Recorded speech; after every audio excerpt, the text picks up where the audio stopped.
अपेक्षा. काय मग पिंटू, काल मुलगी पाहायला गेला होता असं ऐकलं होतं. ठरलं का नाही? पारावर बसलेल्या सदाकाकांनी समोरून येणाऱ्या पिंटूला विचारलं. अजून काही ठरलं नाही, पिंटू त्यांना टाळत म्हणाला. अरे, अजून किती उशीर करणार आहेस? तुझ्याबरोबरच्या मुलांना 2-2 मुलं आहेत आणि तू आपल्या नुसत्या मुली पाहत आहेस. उरकून टाक लवकर, सदाकाका म्हणाले. हो, एवढं बोलून पिंटू तिथून निघून गेला.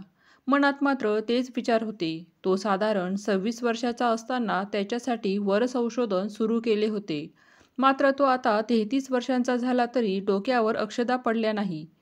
तसा पिंटूला नकार द्यावा असं त्याच्यात काहीच नव्हतं. दिसायला चांगला, ग्रॅज्युएशनपर्यंत शिक्षण देखील झालेलं. घरी 25 एकर बागायती शेती. तसे पाहिले तर त्याचे लग्न जुळणं काही कठीण नव्हतं. पण पिंटू घरच्यांचा खूप लाडका. 3 बहिणींच्या पाठीवर नवसाने झालेला. त्याच्या आईचा तर तो फारच लाडका. 3 बहिणींचे लग्न उरकल्यानंतर याच्यासाठी मुली पाहायला सुरुवात केली. सुरुवातीला त्याची आई प्रत्येक मुलीला पाहून ही आमच्या पिंटूसाठी योग्य नाही म्हणून नकार द्यायची. पिंटूच्या आईला वाटायचे की त्याच्या लाडक्या पिंटूला भरपूर हुंडा मिळावा, भरपूर दागिने आणि सामान मिळावं. त्याच्या होणाऱ्या सुनेकडून खूप अपेक्षा होत्या. कधी कोणी मुलगी त्यांना रंगाने सावळी वाटायची, तर कोणी मुलगी जास्तच गोरी वाटायची. कुणाची उंची खूप जास्त तर कुणाची खूप कमी वाटायची. तिला तर बाई चष्माच आहे, हिचे तर डोळे खूपच बारीक आहे. कुणाचं शिक्षण कमी असलं तरीही पिंटूपेक्षा कमी शिकलेली आहे म्हणायचे. आणि शिक्षण जास्त असलं तर म्हणायचे की ही तर आमच्या पूर्ण घराला शिकवेल. आणि त्यांच्या या सत्व परीक्षेत एखादी मुलगी पास झाली तर मग तिच्या घरच्यांमध्ये काहीतरी कमी वाटायचं. अशातच 3-4 वर्ष निघून गेले. इतक्या मुली पाहूनही पिंटूचं लग्न जुळत नाही म्हटल्यावर मग पिंटूच्या आईने थोडं नरमाईचं धोरण अवलंबलं.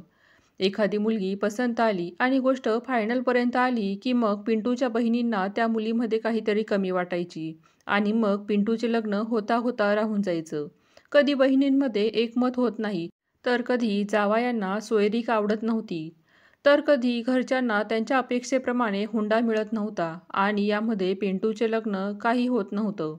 त्यांच्या बरोबरच्या मुलांच्या आता लग्न होऊन त्यांना मुलं पण झाली होती आणि पिंटूच्या लग्नाचा विषय मात्र कांदेपोहे याच्या बैठकीच्या पुढे सरकतच नव्हता.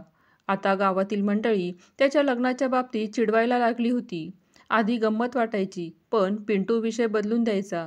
पण आता मात्र त्याला चिडवणाऱ्यांचा राग यायला लागला होता. पण गावातील लोकांसाठी मात्र पिंटूच्या लग्नाचा विषय थट्टेचा बनला होता. पिंटूचे आजोबा त्याला नेहमी म्हणायचे, पिंट्या, तुझं लग्न भलेही उशिरा होईल, पण बायको मात्र एक नंबर मिळेल तुला. उशिरा होईल पण चांगले होईल, तू काळजी करू नकोस.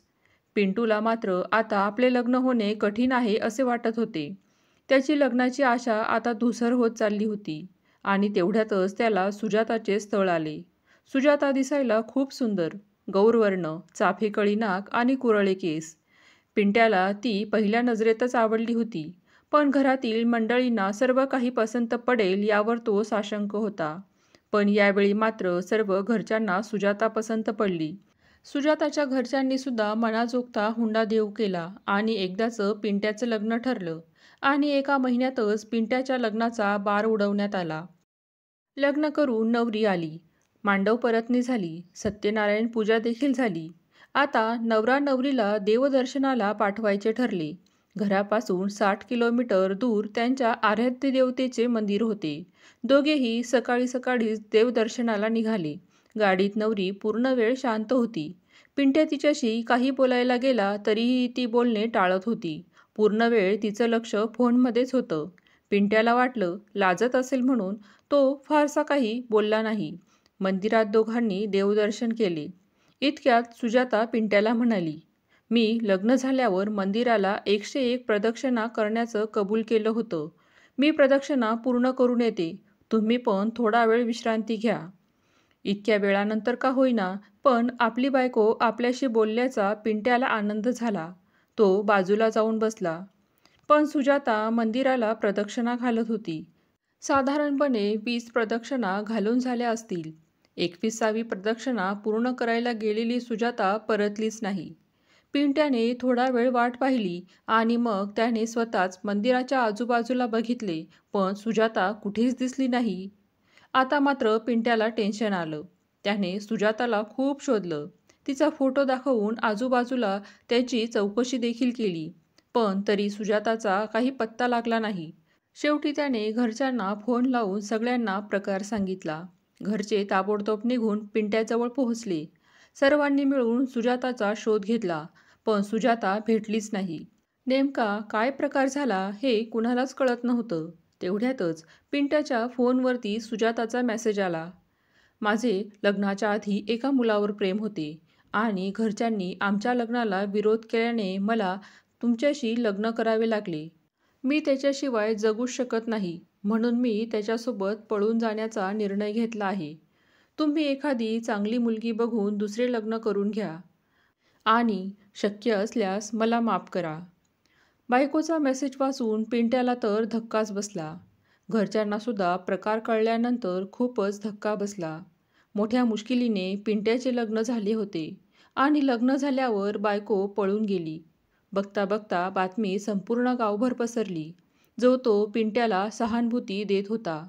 पिंट्याला मात्र त्याची काहीही चूक नसताना लोकांची टोमणी ऐकून घ्यावी लागत होती. पिंट्या 2 महिने घराच्या बाहेर देखील निघाला नाही. एके दिवशी अचानक त्याचे मामा त्यांच्या घरी आले आणि त्याच्या वडिलांना म्हणाले, दाजी, आमच्या गावात एक मुलगी आहे. गरीब घरची पोर आहे. मागच्याच वर्षी लग्न झालं होतं, पण घरच्यांनी तिचा छळ करून महिनाभरातच तिला माहेरी परत पाठवले. मी पोरीला लहानपणापासून ओळखतो. खूप गुणाची पोर आहे. तुमची काही हरकत नसेल तर आपल्या पिंटूसाठी तिचा विचार करूयात का? हे ऐकताच आई चिडली. माझ्या पिंटूसाठी अशी दुसरी पण मुलगी नको आहे आम्हाला. माझ्या नवसाचा पिंटू अशा मुलीशी लग्न करणार नाही आणि घराणे सुद्धा तोलामोलाचं पाहिजे. आमच्या पिंटूसाठी पोरांची लाईन लागेल, आई म्हणाली.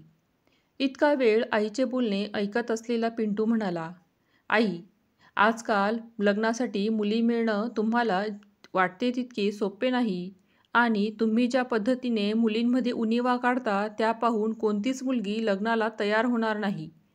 मला पण 3 बहिणी आहेत आणि माझ्या बहिणींना त्यांच्या रंगरूपावरून हिणवलेले अजिबात चालणार नाही ना आपल्याला. मग दुसऱ्यांच्या मुलीला आपण का नावे ठेवायची? मुलींना एखाद्या वस्तूप्रमाणे पारखणं बंद करा आता. काय फरक पडतो गं, मुलगी थोडीशी सावळी असेल तर? मी कुठे इतका जास्त गोरा आहे? आणि थोडं शिक्षण कमी असलं तरी काय फरक पडत नाही. मी शिकलेला आहे ना, मग मी सांभाळून घेईल तिला.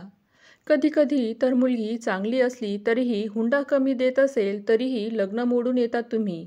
आपल्या घरी देवाच्या कृपेने सर्व काही आहे. त्या 1 लाखाने आपल्या संपत्तीत अशी काय मोठी भर पडणार आहे? किंवा ते 1 लाख कुठवर पुरणार आहेत आपल्याला? पिंटू जीव तोडून बोलत होता. अरे, पण आपल्यात पद्धतच आहे हुंडा देण्या-घेण्याची. आपली मुलाची बाजू असल्यावर हुंडा तर घेणारच ना, पिंट्याचे बाबा म्हणाले. पण मला नकोय. मला फक्त साधी सरळ मला समजून घेणारी बायको हवी आहे. मग ती गोरी असो वा नसो, उंच असो वा नसो, श्रीमंत घरची असो वा नसो, मला काही फरक पडत नाही, पिंट्या म्हणाला. तुझं बरोबर आहे पिंटू, काळ बदलला आहे. आपल्याला आपले विचारसुद्धा बदलावे लागतील. मुलींच्या रंगांवरून, उंचीवरून, शिक्षणावरून त्यांना पारखणं योग्य नाही. मला पटत आहे तुझे विचार, पिंटूचे बाबा म्हणाले. पण फक्त पटत असून काही उपयोग नाही ना बाबा. आपल्याला हे विचार अंमलात सुद्धा आणावे लागतील. तुला नेमकं काय म्हणायचं आहे? बाबा म्हणाले. मामांनी सुचवलेल्या मुलीचे स्थळ मला पसंत आहे. तुम्ही सुद्धा या स्थळाचा होकार द्यावा अशी माझी इच्छा आहे, पिंटू म्हणाला. तुला पसंत असेल तर आम्हालाही मान्य आहे, हो की नाही पिंट्याची आई? बाबांनी आईकडे पाहत विचारले. आईने होकारार्थी मान हलवली. मामा आणि पिंटूला दोघांनाही आनंद झाला. काहीच दिवसात साध्या पद्धतीने पिंटू उर्फ प्रशांत आणि प्रियंकाचे लग्न लावण्यात आले. जशी प्रशांतच्या मनात बायकोची छबी होती, प्रियंका अगदी तशीच होती. साधी, सरळ आणि समजूतदार.